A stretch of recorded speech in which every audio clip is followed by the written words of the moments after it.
Okay, so we have this one last little bit to finish up in this part of the assignment.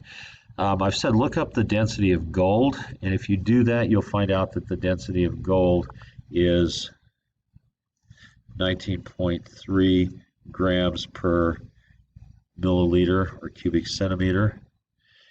And that's going to be more dense than gold, right? 1.93 or 19.3 grams. Lead was 11.34, so this is more dense than lead. And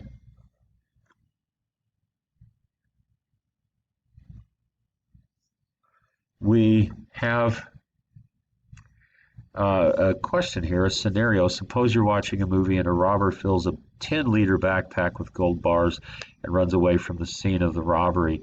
And things like this happen in movies all the time where situations occur that aren't really that realistic, and this is one of those. I've asked how likely is this to actually happen and why. And let me show you the reasoning behind why this isn't terribly realistic. Let me again go to a blank slate here and open up a solution to this.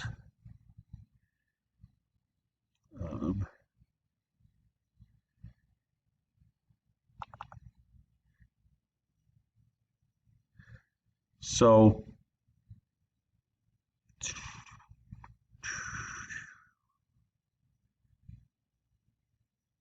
and I'm going to move my image here so I can shrink the size of the screen a little bit. And so what I need to do is I need to find the mass, because what I suspect is that this is just going to be way too heavy for a person to actually carry. But you see this all the time when they go out and find a bunch of gold artifacts and they run off with a large volume of these artifacts when they're actually very, very heavy. So I want to find out what the mass of this is going to be. And remember, we had previously that our mass could be found by multiplying the density by the volume. And I know that the density is 19.3 grams per cubic centimeter. The volume of a 10-liter backpack, remember that there's 1,000 cubic centimeters in a liter, and I have 10 liters, a 10-liter backpack.